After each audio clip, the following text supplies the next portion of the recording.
구글이 다음 달 1일부터 인앱 결제 정책 준수하지 않는 앱은 퇴출시키겠다고 예고하면서 다시 갑질 논란이 커집니다. 김성환 평론가와 짚어보겠습니다. 자, 어서 오십시오. 네, 안녕하세요. 일단 용어가 좀 어려워서 인앱 결제 뭔가요? 네, 혹시 안드로이드 폰 쓰세요? 저는 아이폰 쓰고 있습니다. 네, 뭐 아이폰도 마찬가지고요. 네. 안드로이드 폰도 마찬가지입니다. 안드로이드 폰을 기준으로 말씀드리면 안드로이드 폰은 구글 플레이라고 하는 게 있잖아요. 그러니까 거기에 들어가야 앱을 구매할 수 있게 되는 거거든요. 거기서 다운로드를 받게 되면은 자동으로 결제가 되잖아요.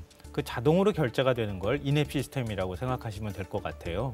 그러니까 그것 안에서 예를 들면은 뭐 만화를 보고 싶다거나 게임을 보고 싶다거나 뭐 게임을 이용하고 싶다거나 그러면 거기에 결제 금액이 바로 뜨잖아요. 네. 그러니까 거기 안에 이미 결제 시스템이 다 들어가 있는 겁니다. 그러니까 자동으로 결제하도록 만든 것.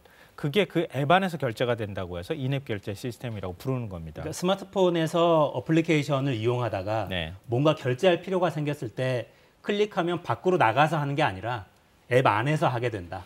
그래서 인앱 이렇게 이야기하는 거고요. 네, 그렇습니다. 그러니까 보통의 경우에는 그러니까 인앱, 그러니까 구글 플레이에서 거기에서 다운로드를 받는 방식이 있고요. 구글 플레이 안에 들어가더라도 거기에 아웃링크가 있어서 그걸 누르면은 원래 개발하는 회사에 들어가서 결제하는 시스템이 있었단 말이에요. 네. 근데 그걸 한꺼번에 다 지금 몰아버리는 상황이 됐다는 겁니다. 이게 왜 문제가 되냐 하면은 애플이 제일 먼저 시도를 했거든요. 앱스토어가 있어요, 애플에는. 그러니까 애플이 2007년도에 시도를 하고 난 다음에 구글이 후발주자로 따라갔거든요. 그러니까 구글 입장에서 따라가려고 하다 보니까 공짜 전략을 쓸 수밖에 없었던 거예요. 그러니까 게임 외에는 나머지는 다 공짜 이렇게 풀어놨었는데 대부분 공짜죠, 사실. 예, 네. 그렇게 풀어놨었는데 자 그거 다 모아서 지난 4월에 구글이 이제 우리 구글 그 플레이 앱스토어, 앱마켓 안에만 들어와서 결제를 할 수 있도록 할 거야. 아니면은 다음 달 1일부터 만약에 그렇게 하지 않으면은 다 퇴출시켜 버리겠어. 이렇게 나왔다는 거예요. 그러니까 얘기가 복잡해지는 거죠. 그러니까 그 자체로는 사실 큰 문제는 아닐 것 같은데. 그러니까 사용자로서는 오히려 사용자 편의를 생각하면 복잡하게 나가지 않고 앱 안에서 다 하면 편할 것 같기도 한데 꼭 그렇지만은 않다는 거죠. 네, 맞습니다.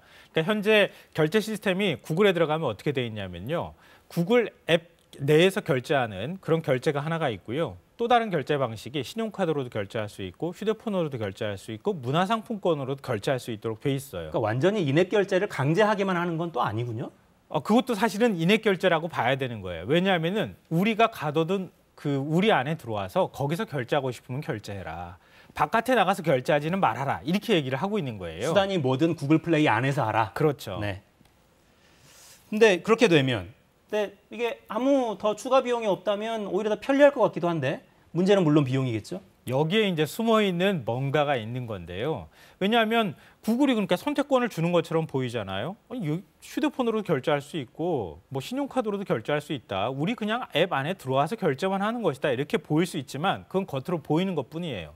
그러니까 구글이 최대 지금 한 30%의 결제 금액의 30%를 수수료를 받아가겠다고 해서 수수료가 30%라고. 네.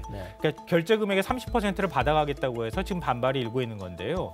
그런데 인앱 결제 안에서 신용카드나 아니면은 다른 결제 수단을 활용한다 하더라도 거기에도 수수료가 붙는다는 거예요. 그 수수료는 또 따로예요. 예. 그러니까 구글은 어떤 방식으로 결제를 하더라도 기본적으로 26%는 결제 수수료를 받겠다 이런 얘기가 되는 겁니다. 그러니까 이건 선택지를 주는 거라고 볼 수가 없는 거죠. 수수료는 어떻게 해서든 다 받아가니까. 근데 거기에 신용카드 수수료가 별도로 또 붙게 되잖아요. 그거는 앱 개발자 몫이에요. 그럼 그 신용카드 수수료가 2%라고 하면은 26%에서 2% 더하면 28%가 되는 거고 휴대폰 결제를 하게 되면은 그럼 5%가 수수료 나가거든요. 그럼 26%에 5% 더하면 31% 되는 거 아니에요? 그럼 원래 수수료 30%라고 최대 30%라고 얘기하는데 인앱 결제로 구글 플레이 안에서 구글이 만들어 놓은 결제 시스템을 이용하나 아니면 다른 선택권을 가지고 결제를 하나 마찬가지잖아요. 조금 전에 그 그래픽을 다시 한번 좀 보여주시겠어요? 야, 구글 땅 짚고 헤엄치는 느낌도 좀 들고요. 그러니까 구글 플레이로 결제하면 결제액의 10에서 30%, 최대 30%를 수수료로 떼가는데 구글 플레이가 아니라 신용카드나 스마트폰이나 문화상품권으로 결제를 할 수 있게 열어드렸습니다. 선택권을 주는 것처럼 하지만 실제로 수수료는 26% 기본적으로 가져가는 거예요. 그리고 나머지 수수료도 뭐 신용카드 수수료라든가 다른 수수료는 당신네들이 부담하시오. 그러니까 앱 개발자 입장에서 보면 어차피 구글 안에서 인앱 결제를 하는 것이나 신용카드 결제하나 휴대폰 결제하나 문화상품권 결제하나 마찬가지인 거예요. 그러니까 그러네요. 어차피 똑같은 돈 나가는 거는 뭐 마찬가지라는 겁니다. 근데 돈을 이렇게 떼가면 결국엔 소비자 요금에 전가해서 내 이익을 보존하려고 하는 게 당연한 사업자들의 생각일 것 같은데요. 우리가 이제 플랫폼 경제가 시작되고 난 다음에 나타나는 현상이잖아요. 애초에 시장에 과점을 하게 되면 그 다음부터는 그 플랫폼에 들어가야지 이용할 수 있잖아요. 네. 그러니까 구글 플레이가 전체 앱 시장에서 차지하는 게 한 70%가 넘습니다. 그러니까 구글 플레이 안에 들어갈 수밖에 없는 상황이 된 거예요. 어떤 방식으로든 개발자들 입장에서는. 그러니까 울며 겨자 먹기로 구글 플레이를 이용할 수밖에 없으니까 결국은 그 수수료 30%가 어느 날 느닷없이 생겨버린 거 아닙니까? 그러니까 자연스럽게 서비스 이용료가 올라갈 수밖에 없다는 거죠. 네. 예를 들면 그동안에 무료로 수수료를 안 내고 이용했었던 음원 서비스 업체라든가 웹툰이나 OTT 서비스 이런 것들이 수수료를 30% 내게 되니까 그건 소비자한테 이용 요금을 높이는 방식으로 가는 거예요. 그러니까 지금 15%에서 한 20% 정도씩 이미 이용 요금이 올랐고요. 또 추가로 올리겠다고 하는 곳들도 생겨나고 있는 상황입니다. 네. 자, 이렇게 되면 콘텐츠를 만드는 입장에서도 이게 열심히 만들어 수수료로 떼가는 게 너무 크니까 불만이 생길 수밖에 없겠어요. 그러니까 이게 일종의 연쇄 반응이 일어나는 거예요.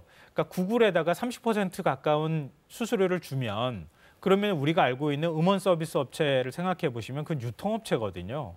원래 노래를 작사 작곡하는 사람은 따로 있잖아요. 네. 그 유통하는데 그 업체가 부담이 늘어나잖아요. 그러니까 그 늘어나는 거를 어디로 그러면 전가하겠습니까? 그 음원 원래 만드는 사람, 원 저작자한테 부담을 시킬 수밖에 없는데 그 부담은 역으로 말하면 당신 우리 저작권료 이렇게 줬는데 우리가 지금 힘들어졌으니까 조금만 가져가세요. 이렇게 된다는 거예요. 그러니까 원 저작자들, 창작자들이 더 힘들어지는 상황으로 연결될 수밖에 없고 그래서 그 창작자들 가운데 일부가 지금 구글이 너무 갑질하고 있다. 이러면서 법원에 소송을 낼 움직임까지 보이고 있습니다. 한번 그 어떤 얘기를 하고 있는지 들어보시면 어떨까 싶어요. 네, 들어보시죠. 수수료가 이제 많이 오르게 되면 사실은 그 제일 피해를 보게 되는 거는 문화 콘텐츠 생산 생태계에서 가장 밑에 있는 분들이거든요. 결국은 작가들이 그 수입이 적어지고 작가들하고 연결돼 있는 출판사, 콘텐츠 그 프로듀서들 같은 경우들의 수입들이 약해지게 되면 결국은 문화 콘텐츠의 생산의 기반들이 생산량들이 그 약해지고 퀄리티가 약해지기 때문에. 근데 국회에서 구글 갑질 방지법 통과됐다는 뉴스 저희 전해드렸던 기억도 있는데 전 세계에서 처음으로 법 도입했다고 해서 세계적으로도 주목받았잖아요. 네, 맞습니다. 근데 소용이 없는 거예요? 지난해 일이거든요. 근데 그게 전기통신사업법 개정안이에요. 근데 그 전기통신사업법 개정안 안에 보면 앱마켓 사업자가 거래상 지위를 이용해서 특정한 결제 방식을 강제하지 못한다. 이렇게 되어 있는 거예요. 아, 강제하는 게 아니군요. 아까 우리가 이야기했던. 근데 원래는 앱 내 결제로 간다고 하면은 구글에서 그냥 다운로드 받으면은 그냥 구글 결제 시스템을 이용하게 만들면 시장 지배적 사업자라고 볼 수 있는 구글에서 앱 내 결제를 강제하는 게 되잖아요. 네. 그래서 등장한 게 앞서 제가 말씀드렸던 것처럼 신용카드 결제도 할 수 있고 스마트폰으로도 하고. 휴대폰 결제도 할 수 있고 이렇게 우리는 선택권을 주는 겁니다. 4가지나 드렸어요. 네. 강제하고 있지 않습니다. 그런데 수수료는 다 받습니다. 이렇게 되는 겁니다. 그러니까 기본적으로 구글 방지법을 우리가 만들었다 하더라도 그 위에 구글이 꼼수로 그걸 얼마든지 빠져나갈 수 있는 환경이 조성돼 버렸다. 이게 참 역설적인 게 돼버린 겁니다. 자, 이게 이런 고민을 물론 우리만 하고 있는 건 아닐 테고 해외는 어떻게 대응을 합니까? 해외에서 똑같은 고민들을 사실은 하고 있는데요. 네덜란드 사례 하나 말씀드리면은요. 원래 그 앱 내에서 결제를 하는 것은 애플이 먼저 시도했다고 제가 네. 말씀드렸잖아요. 애플도 상당히 문제가 많은데요. 근데 우리나라에서는 애플폰의 점유율이 그렇게 높지 않기 때문에 지금 덜 문제가 되고 있는 거예요. 근데 외국 같은 경우에는 애플폰이 굉장히 많이 사용되고 있잖아요. 네덜란드에서는 반독점법 위반 행위로 규정을 하고요. 애플이 하고 있는 거에 대해서도. 그래서 한 27% 수수료를 부과하는 것은 부당하다. 이렇게 하면서 매주 우리 돈으로 이행할 때까지 67억 원의 이행 강제금을 부과하고 있고요. 매주. 예. 네. 그리고 미국 같은 경우에도 인앱 결제를 강제할 경우에는 안 된다. 강제하면 안 된다고 하는 금지 법안이 상원을 이미 통과했습니다. 근데 그렇게 되면은 애플 앱스토어를 이용하지 않고 그냥 별도로 앱을 다운로드 받을 수 있는 방식으로 그냥 결제 방식을 그냥 훌쩍 건너뛸 수 있는 이런 대책들도 외국에서 지금 만들고 있는 상황입니다. 네. 자, 우리 국회 싸우지만 말고 인앱 결제 스마트폰 다들 갖고 있으니까요. 그렇죠. 모두가 겪는 문제거든요, 사실. 콘텐츠를 만드는 분들, 소비자들 모두가 겪고 있습니다. 논의를 좀 해주시면 좋겠습니다. 자, 마무리하겠습니다. 김성환 평론가였습니다. 고맙습니다. 네. 저는 내일 다시 뵙겠습니다. 4시엔 타다건건.